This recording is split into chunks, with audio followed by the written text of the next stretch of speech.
I'm Vin. I'm Sori. If you would like to get your song reviewed, dear listener, there's the filthy capitalist option. As Sori says, 125 gets you straight to the head of the line. You don't have to be a part of the alliance. You don't have to be part of the group. Wait a minute. And the biggest thing is you don't have to wait. You hop, skip, and jump right in front of everybody. 125 gets you there. You do that 3 times, and you get mashed down to the $75 rate for perpetuity. Yes! Also, there is a band review option.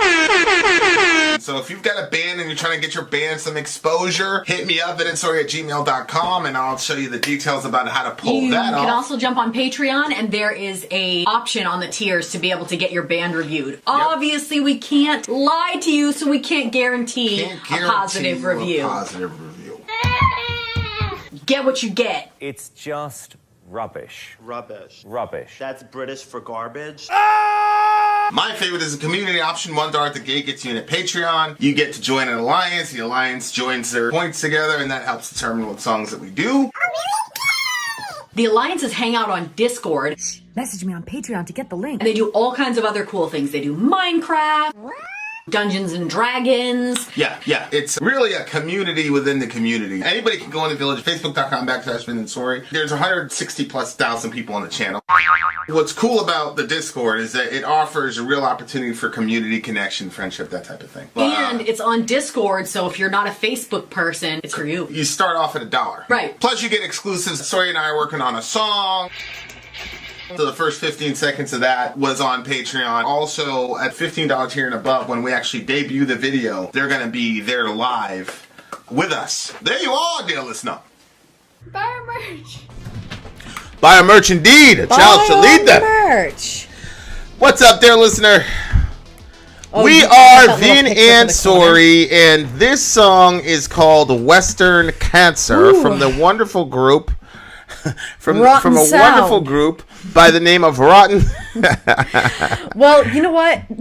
If you pick a band name like that, I mean, it's not like I don't know. I feel like nobody can be like, well, they're trash. You're like, well, yeah, but they picked their name. It was Rotten Sound. So what did you? You know what I'm saying? Like, right. Either they're gonna come out on top now. How can you be mad at them? They're called Rotten Sound. Right. What were you expecting to happen? What were you expecting to occur?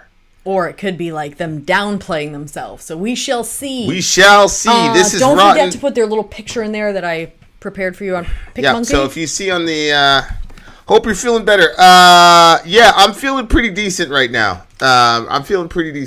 So that's good. I still feel like I'm spiraling in the loop. Spiral out, keep going, spiral out. Da da da da da da. Hopefully these songs will be perfect. Yes. I assume this one is going to be perfect. So, how do you say Ardagio? Adiago. The agents of that are a follow-up on the agents of Arpeggio live stream. The only common denominators are Archero and Middle Earth, and the bands have never been presented to the August Village. Archero has done everything ever asked except take credit for anything. He's been denominated the agent's Nick Fury. How he became involved is a bit murky, but like in a Marvel movie, Nick Fury just appears and is always 1 or 1,000 steps ahead. By the way, Vin, Archero is the agent who picked Nishayar in the Arpeggio stream. Oh, okay. The time of the stream was chosen to accommodate those across the pond, as this is an international collaboration. So let's settle in and see what is with the mail. Thank you, Vin and Sori. We had a little delay. That's why we didn't start earlier. So I apologize. Okay, so the first song, Rotten Sound, Western Cancer, was chosen by Bertel. I love the song because the album features both my favorite drummer and my favorite producer, Mieszko Tlark, R.I.P. vocalist and main songwriter of Nasiam. It was the last album the band released that got me interested. So without further ado, Rotten Sound, Western Cancer. Let's go. Yeah. Did he say yay? Yay!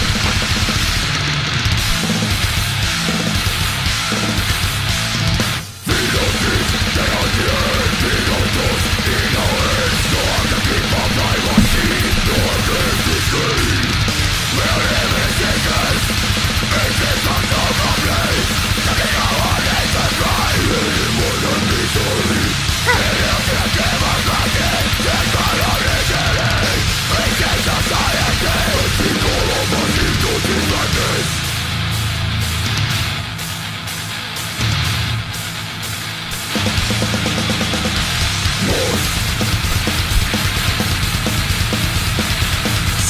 heavy as hell, bro.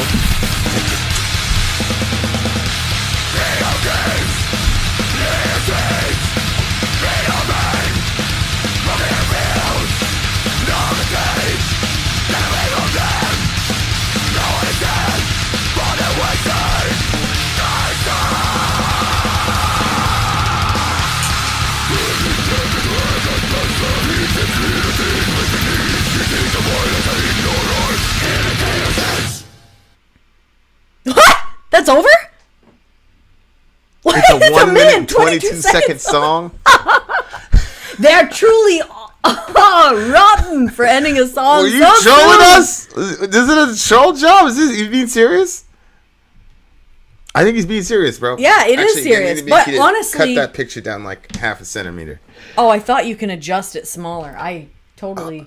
I agree with Kellen Joss. Holy shit, that drummer. Yeah. The drummer's really yeah, that good. drummer is a bad man. That's for sure. Holy moly, guys! A 1 minute and 30-second song. 22 seconds. Yeah, remember that time? Well, actually, it was Gershok. Remember Gershok is the one that showed us that. Yeah, it was like a 2-second song, right? The song shortest was over in 2 Yeah, seconds. that thing got like actually a lot of views on it, surprisingly. They said a lot in a very short period of time. Yeah, You Suffer. You Suffer was the name of that song. And literally all the guy said was, "You suffer." And that was it, right? Wasn't that what he said? Yeah, that's right.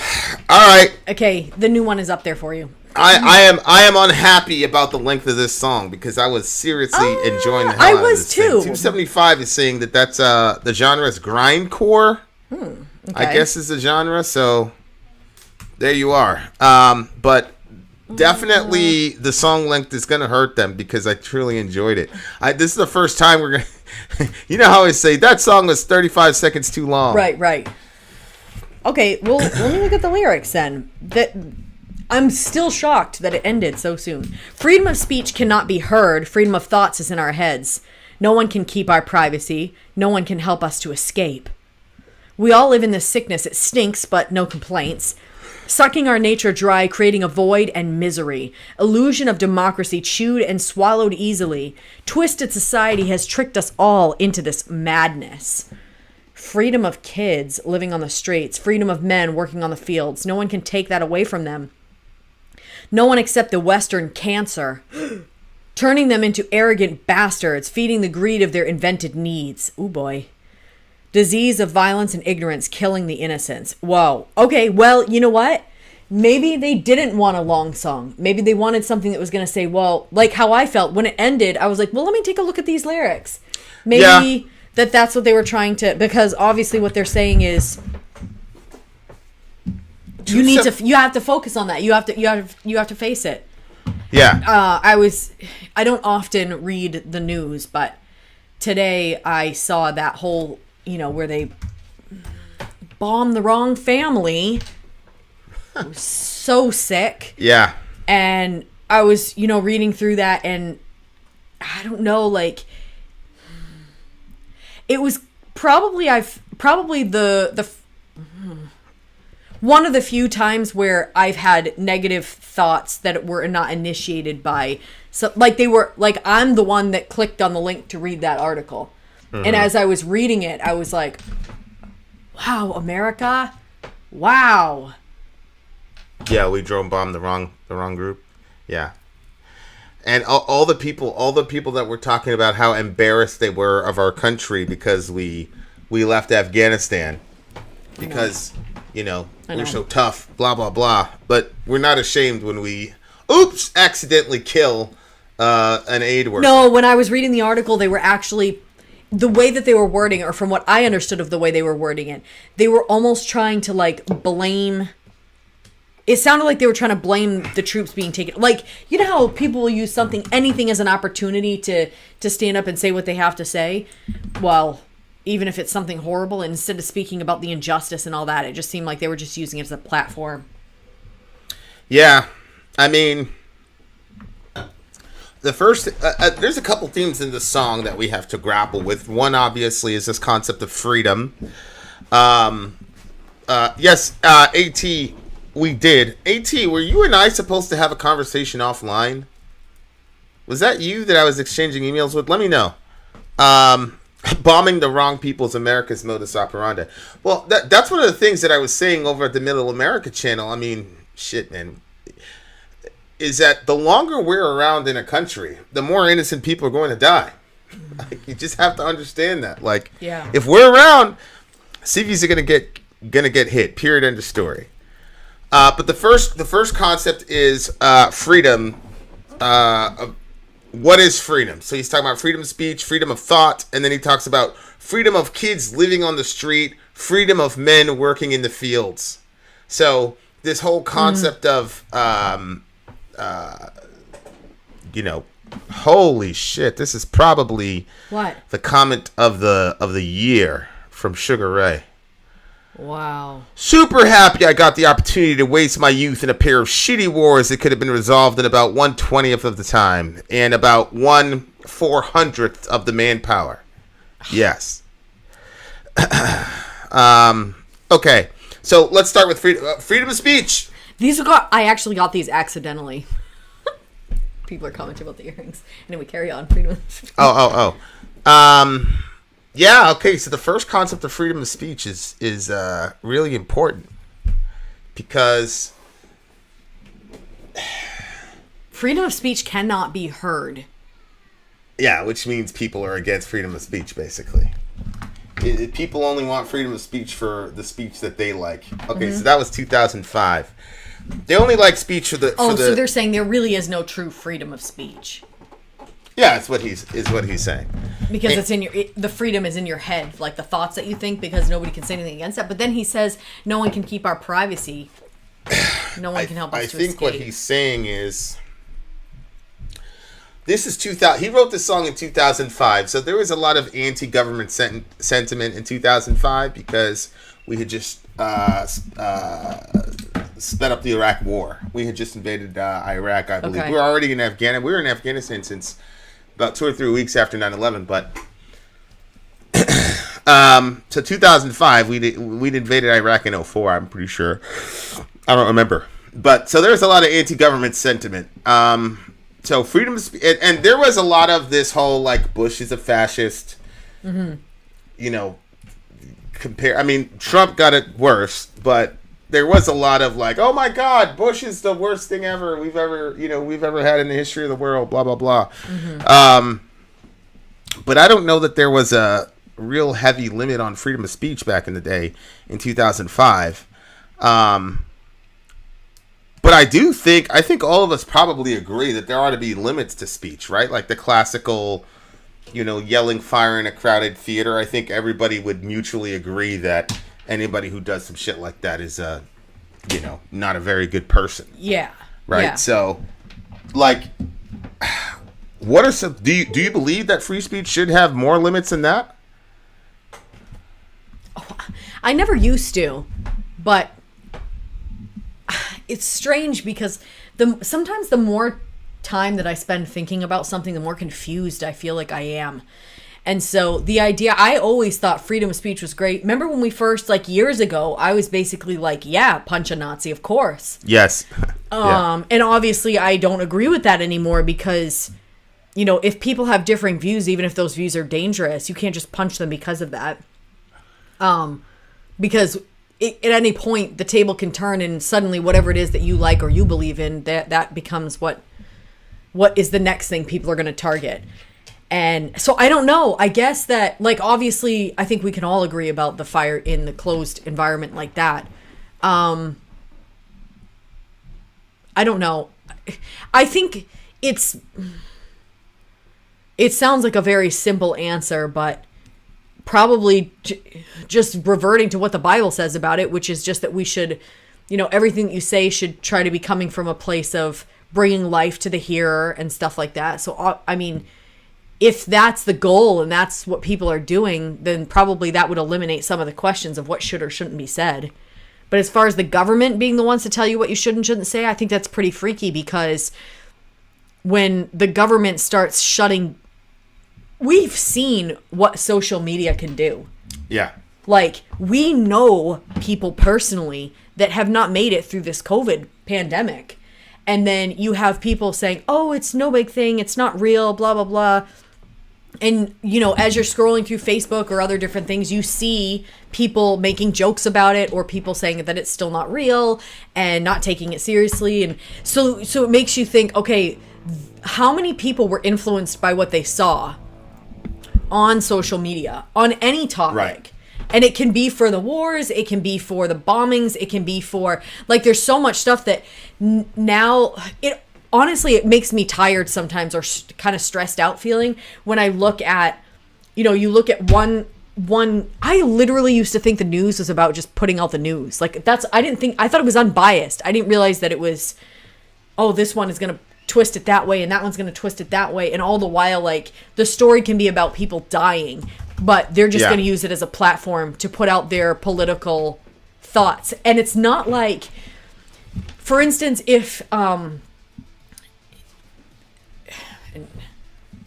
don't know, maybe I'm giving terrible examples, but so like if a child has been aborted and then somebody says, look at this baby, this is really horrible, this child's been aborted, and they're using that as a platform to say this is wrong, we should stop doing this. But it doesn't even seem like, so like obviously you don't want that child to be like displayed like that or talked about like that, but at the same time, like if it brings their awareness, you can kind of see where they're coming from. But it seems like there'll be something like, okay, some children just died, and then they start pushing their agenda of getting the troops back over there for some other reason besides protecting these children. And so they're using the death of these kids to push forth an agenda that doesn't benefit the kids. And that to me was like, realizing that and seeing that is just, it's just a bit disheartening. Yeah.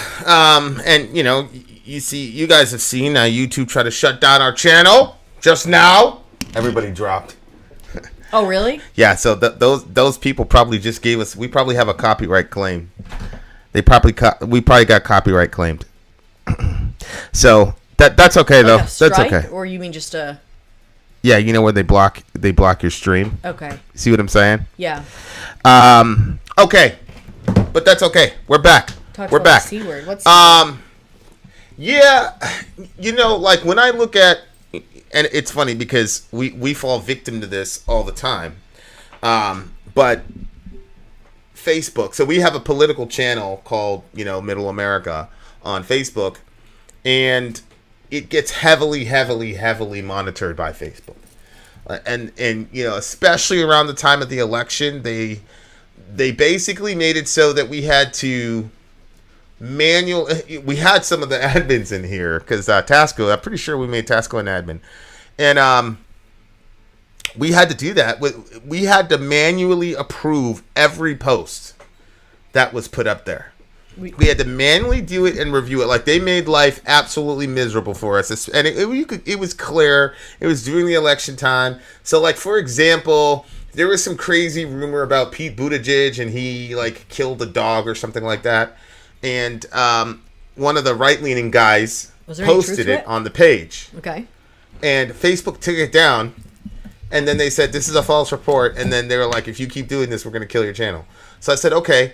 So I forgot who it was. I had, remember the bullshit Russian bounty story?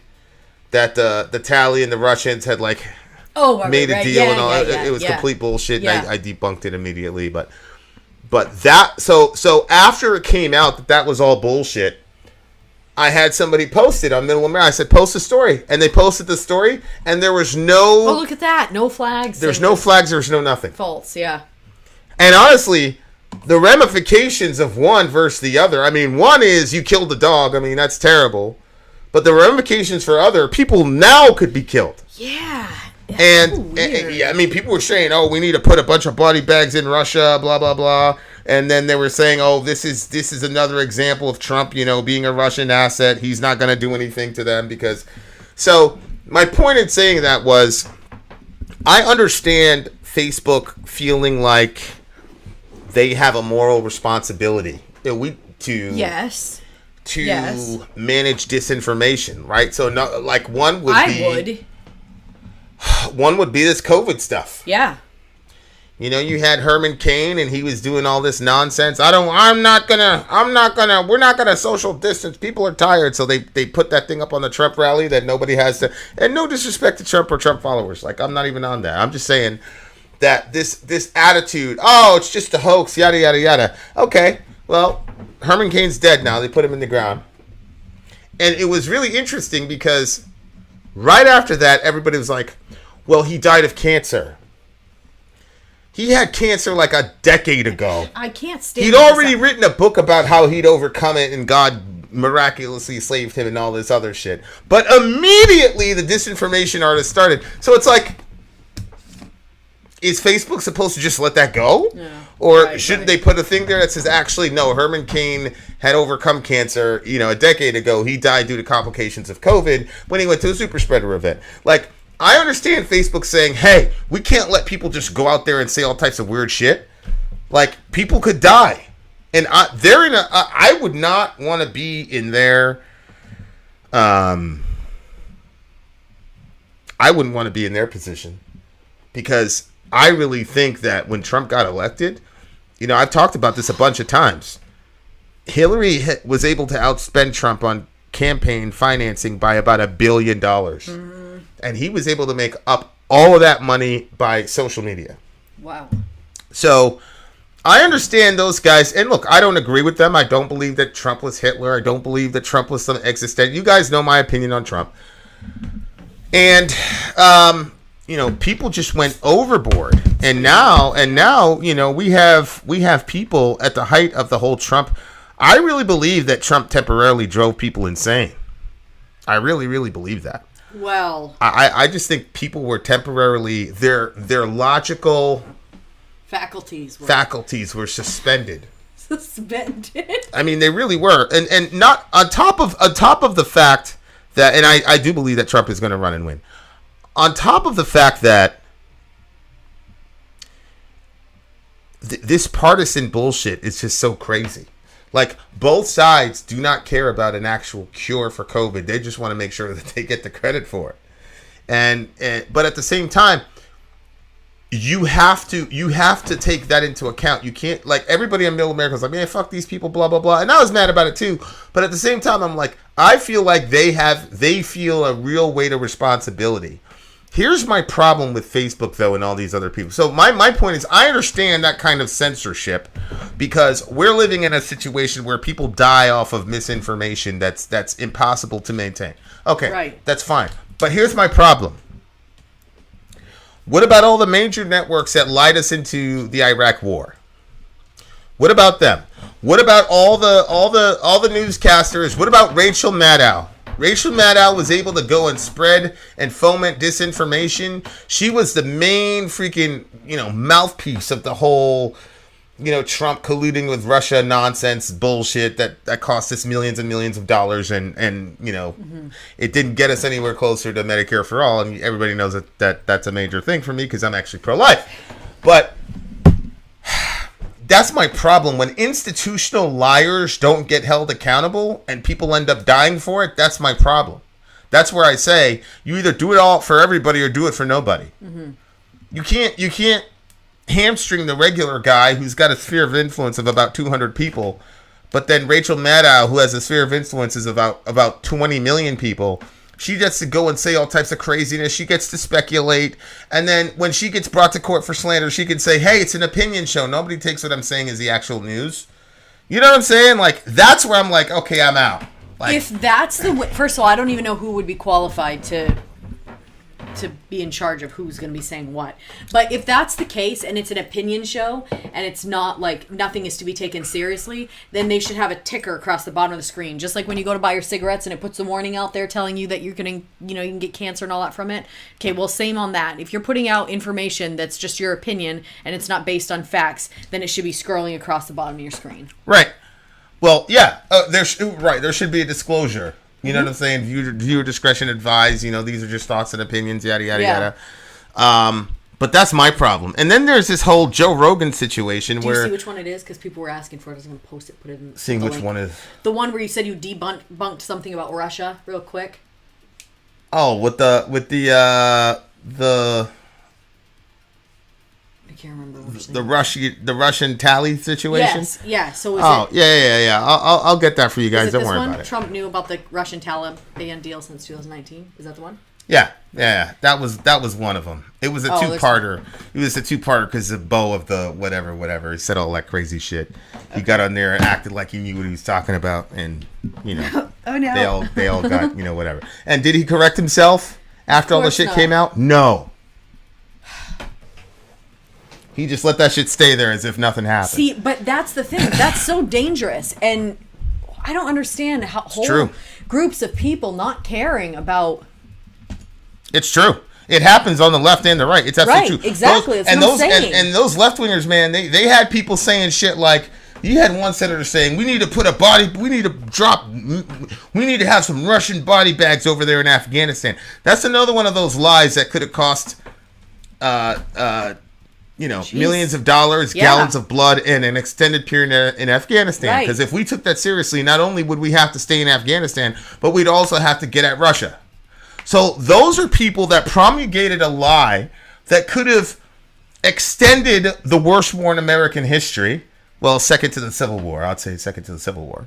But the Civil War was God's punishment, so that's a little bit different. But would have extended almost indefinitely the second worst war in our history, and created another war with Russia. Mm-hmm. And they were just piling out this misinformation and disinformation as if it was fact. It's awful. And then when it came out that it wasn't fact, all the people that were propping all that shit had nothing to say. And it's like, so messed what up. the fuck? Yeah. And it's like, and it's crazy to me because some of these folks are my friends and I'm talking to them. I'm like, motherfucker, I see you in the comment section on those videos. You were not saying it. It did not age well. Some of you are in this room. You know what I'm saying? And so it's like, the left and the right does it, but they've got us because we're so simplistically minded sheep people that we can't see when we're being duped by these people. Oh my gosh. And so we're just gonna go back and forth. So if you're ever skeptical of the media, a year ago they're like, oh, you're a Trump supporter. You know what I'm saying? And now, you know what I'm saying? Now we're just supposed to believe everything the media says because Biden's in office now. So now everything they say is true. Like. It's something that I think we all have to recognize is that we are bent on just following something, hook, line, and sinker, because it's a lot of work to keep researching everything that somebody says. And so you kind of want to just lock on to somebody and just say, I'm going with this one. So I understand why people do it, but obviously when lives are on the line, I don't know. If you're going to be vocal about something, you're going to have to do your research. Before you go popping off in a comment section, do your research. And that's my problem. Like, I don't have and that's why I said, I don't even have a problem being wrong. So when the January 6th thing happened, I loaded up. I said, holy shit, I was wrong about Trump and his capabilities. There's nothing wrong with that. But these people won't do that. Especially the major outlets. They're not going to come back and say, hey, we got you guys all ginned up about this Russia bounty thing. Apparently it was bullshit, and the agency said it was not the NSA said it was bullshit from day one. There are a bunch of alphabet agencies that said it was bullshit, but we went after it because it's going to make Trump look bad, so here we go. I wonder if it's kind of a generational thing, because, how many people in this room could say that their parents apologized to them when they were wrong? That's not something parents did. I can look back and say, they were dead wrong on this, that. But they didn't tell me they were dead wrong, ever, about those things. And so, obviously I brought that into our relationship, and you'll say if you're wrong with the kids. It took me a while to get there. Today I had to go downstairs, and I was like, you guys, I'm sorry I was grumpy. And they were like, well... And they listed off some things that they did but I was already in a bad mood before I started walking down the stairs. And so all those things there was all reasons to get frustrated, but those were not the reason why I was frustrated. Those just exacerbated it. So I was like, you guys, I was wrong. I had a bad attitude when I walked down. Yes, that was a serious thing. Don't repeat that, blah, blah, blah. You know what I mean? Something that was going on with them, but... It's just now here's Lackery. January 6th was nothing. The media made it out to be worse than what it was. That's Lackery, untrue. Really? People died. January 6th was something. People died. So it was something. And it was a pretty strategic day in our country. So it was something. That's not something you can blame on the media directly. That goes straight into the hands of Mr. Trump. That was all 110% all him. Really? Are you serious? Also, fuck him for that. Fuck him for 1/6. Seriously, honestly.